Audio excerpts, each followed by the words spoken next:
It has been 9 years of building this as the place to come to learn about strengthening organizations by fostering great appreciation practices and great work within our organizations. So we're so glad that you could join us for that. And while every summit we've done has been good, this one I think promises to be truly great.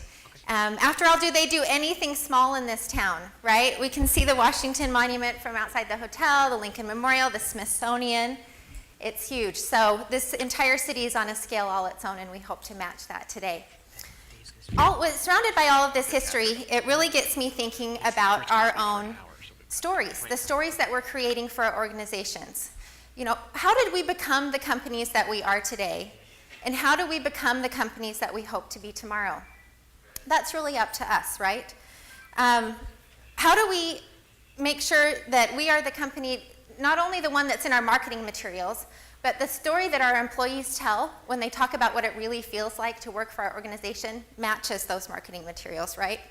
So the question I would like to ask you today, and that I would ask you to carry with you throughout the sessions that you'll attend, is how do we create and sustain great work within our organizations? The great work that will make sure that our companies are around for as long as we hope that they'll be, and the great work that keeps moving us forward.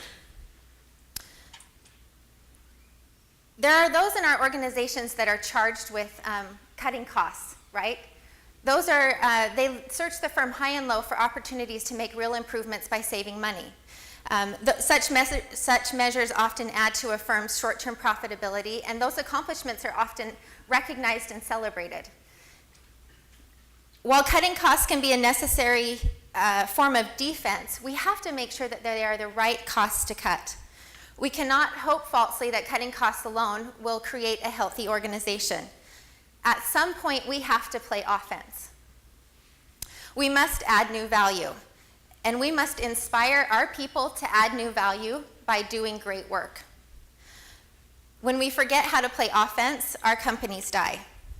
So what makes for a good offense? By all accounts, we should have this figured out. We know now more than ever before. We're leading now with ideas from good to great. We've all read Built to Last. We know what we're doing, right? We have all the numbers, and we should have this figured out. It should be a formula, shouldn't it? We have all this information. So what's the gap?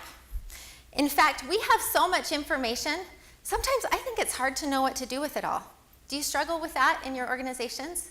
Right? We've got so much information. What do we do with it? Consider this. It took us from the beginning of time until 2003 to create 5 exabytes of data. Exabytes. Have you ever even heard of an exabyte? Right? It's a crazy amount of information. It actually represents 1 quintillion bytes or 1 billion gigabytes.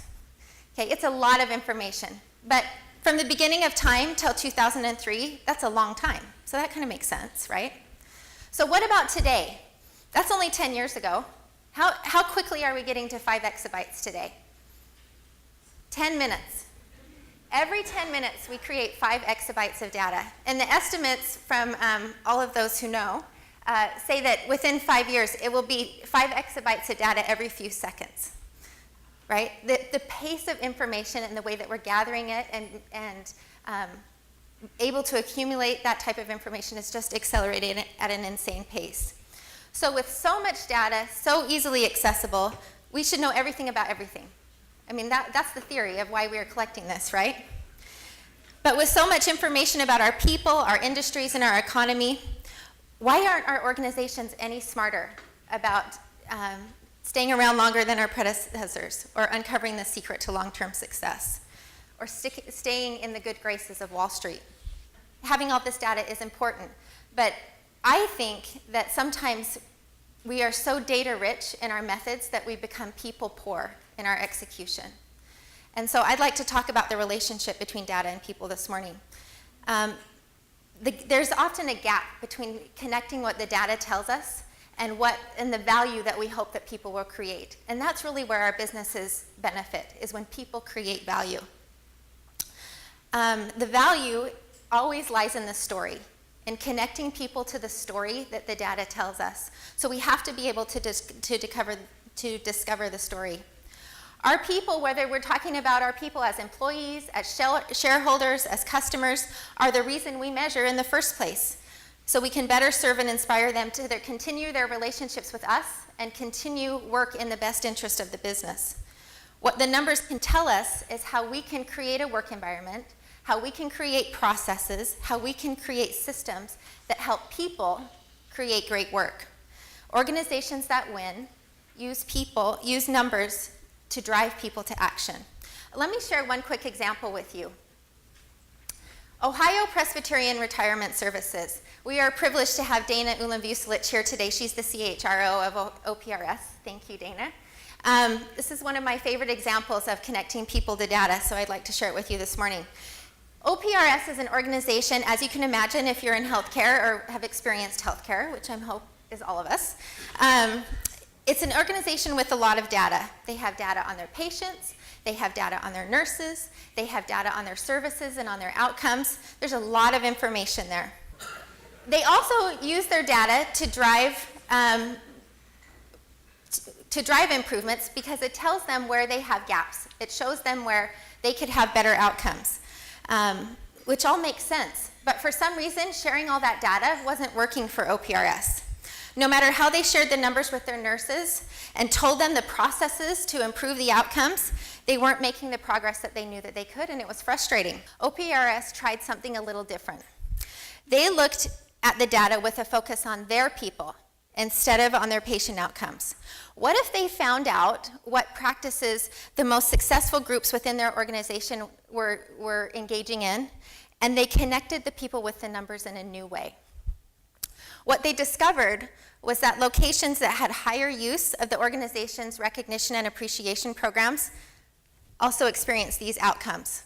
25% fewer infections, 66% fewer bed sores, and 50% less falls. Those are powerful numbers, right?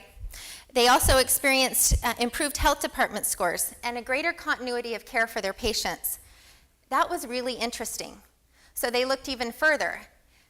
They also looked at those groups that had the highest use of the recognition and appreciation programs and found that they also had 11% less turnover, which meant $3.4 million in savings to the organization. Those were numbers that everybody wanted to pay attention to.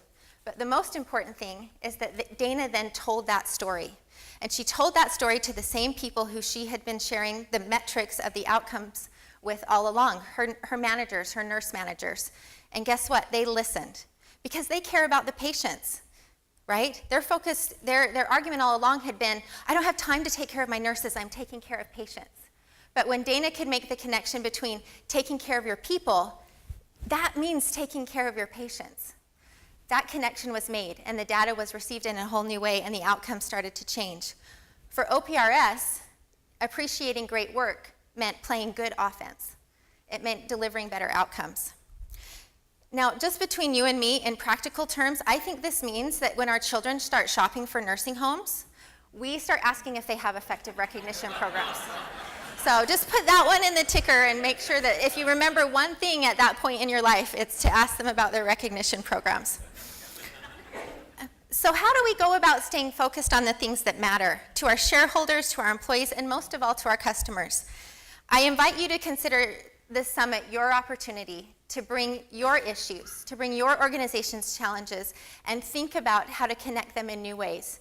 Think about new ways to use data, to use ideas, to use those takeaways that you'll be getting from not only our sessions, but also from each other, to approach problems in a new way. How can you play better offense? And how can you focus on those practices that will help people create great work?